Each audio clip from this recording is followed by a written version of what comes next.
The blurred line of justice. Carl Spann's knuckles whitened as he gripped the steering wheel, his eyes darting between the road and his wife's vacant stare. Elsa sat motionless in the passenger seat, her once vibrant eyes now dull and unfocused. The events of the past 24 hours played on repeat in Carl's mind, a nightmarish loop he couldn't escape. It had been a typical Tuesday evening when Elsa didn't return home from her evening jog. Carl had paced the living room, his worry growing with each passing minute. When the police called 2 hours later, his world shattered. They had found Elsa in a nearby park, beaten and assaulted. The attacker had vanished into the night, leaving behind a broken woman and a devastated husband. Now, as they drove through the familiar streets of their hometown, Carl was a man possessed. The doctors had advised against discharging Elsa so soon, but Carl couldn't bear the thought of the attacker roaming free while his wife lay helpless in a hospital bed. He had to do something, anything, to make this right. "Just point him out, Elsa," Carl whispered, his voice trembling with a mixture of concern and rage. "I'll make him pay for what he did to you." Elsa remained silent, her gaze fixed on some distant point beyond the windshield. Carl wondered if she could even hear him, if she was aware of their surroundings at all. The doctors had warned him about the psychological trauma, but nothing could have prepared him for the hollow shell that now occupied his wife's body. As they cruised through the dimly lit streets, Carl's mind raced with images of vengeance. Every man on the sidewalk became a potential target, every face a possible match to the monster who had shattered their lives. He found himself slowing down near groups of men, studying their features, searching for any sign of recognition in Elsa's eyes. Hours passed, and the town began to quiet down for the night. Carl's eyes burned with fatigue, but he refused to give up. He couldn't go home, couldn't face the emptiness of their house, the constant reminder of what had been taken from them. Suddenly, Elsa's hand shot up, her finger pointing accusingly at a man waiting at a bus stop. Without hesitation, Carl slammed on the brakes, his heart pounding in his ears.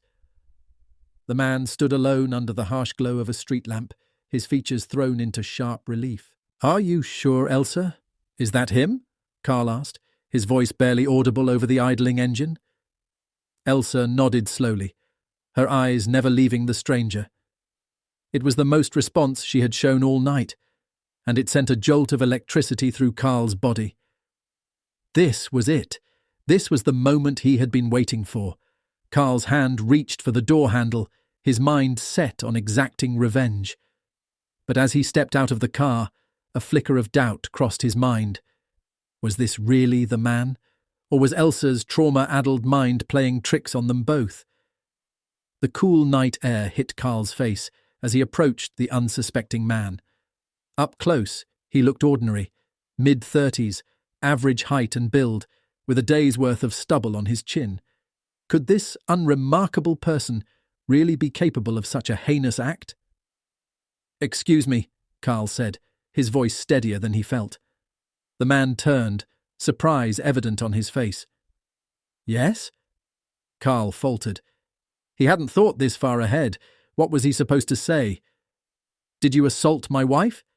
The absurdity of the situation struck him, and for a moment he considered turning back.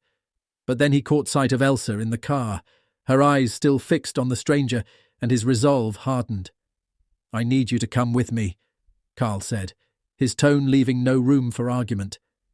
The man's surprise turned to confusion, then fear. "What? Why? Who are you?" Carl took a step closer, his fists clenching at his sides. "Don't make this difficult. Just come with me, and we'll sort this out." The stranger backed away, his eyes darting around for help, but the street was deserted. "Look, I don't know what this is about, but I'm not going anywhere with you. I'm calling the police." As the man reached for his phone, something snapped inside Carl. The pent-up rage, fear, and helplessness of the past day exploded out of him. Before he knew what was happening, his fist connected with the stranger's jaw, sending him sprawling to the ground. The man's phone clattered across the sidewalk as he scrambled backward, terror etched across his face. "Please," he begged. "I don't know what you want, but I haven't done anything." Carl loomed over him, his vision blurred by tears of fury. "You haven't done anything. You destroyed my wife. You took everything from us." Understanding dawned in the stranger's eyes, quickly followed by horror. "Oh, God, no! You've got it all wrong. I would never—" But Carl wasn't listening anymore.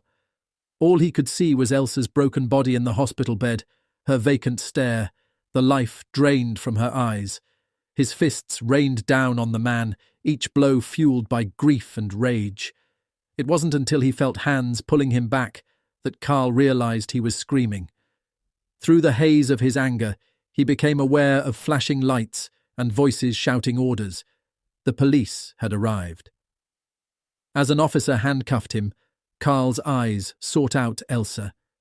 She was still in the car, but now her gaze was focused on him, a mix of fear and confusion on her face. It was the most emotion she had shown since the attack, and the realization hit Carl like a physical blow. What had he done? The next few hours passed in a blur. Carl found himself in an interrogation room, facing two stern-faced detectives. The gravity of his actions began to sink in as they laid out the charges against him.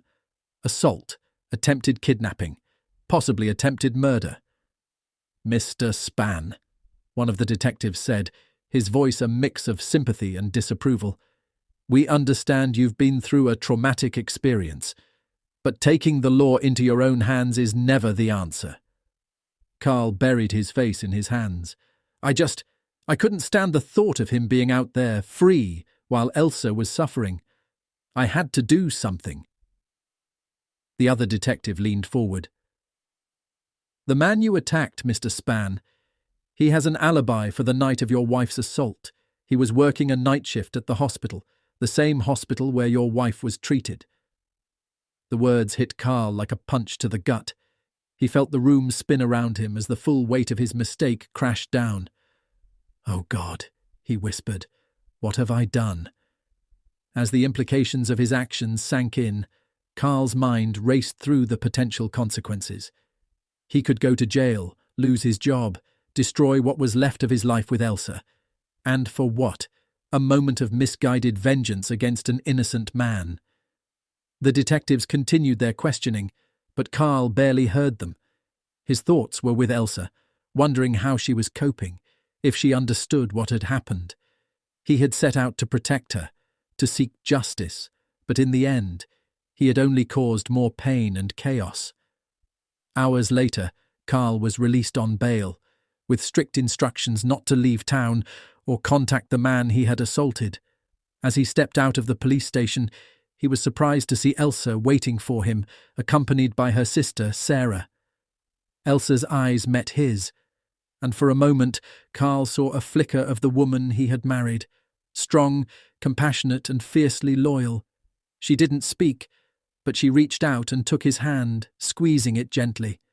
Sarah, however, was less forgiving. "What were you thinking, Carl?" she hissed as they walked to the car.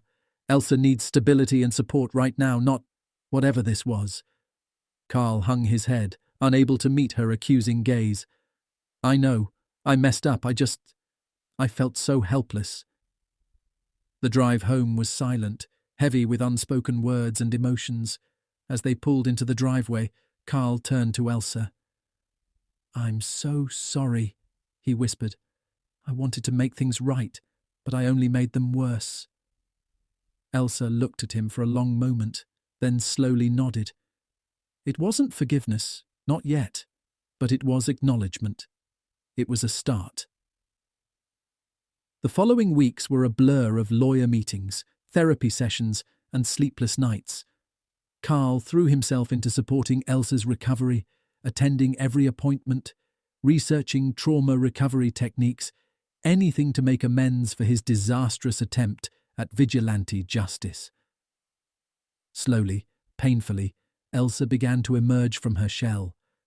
There were setbacks, nights when the nightmares seemed too real, days when leaving the house felt impossible, but there was progress too. The first time Elsa laughed again, a genuine, spontaneous sound, Carl felt a weight lift from his chest. As Elsa healed, Carl grappled with his own demons.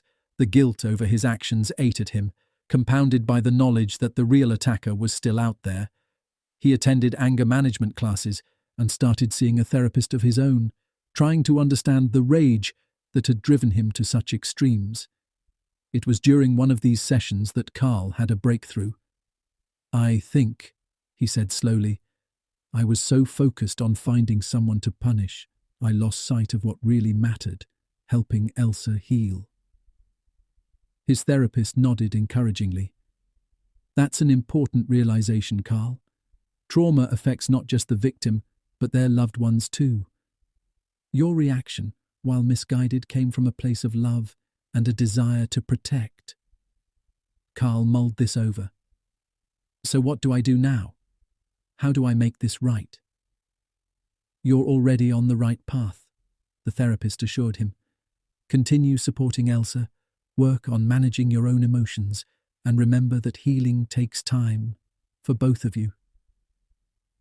As the court date for Carl's assault charges approached, an unexpected turn of events shook their world once again.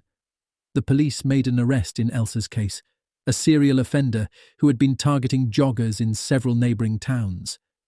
The news brought a complex mix of emotions. There was relief, certainly, but also a resurgence of pain as Elsa was asked to identify her attacker in a lineup. Carl stood by her side, offering silent support as she faced her worst nightmare. In the end, it was Elsa who found the strength to move them forward. After the identification, she turned to Carl with tears in her eyes, but determination in her voice. "I want to make a statement at your trial," she said, "to explain, to help them understand." Carl was stunned. "Elsa, you don't have to do that.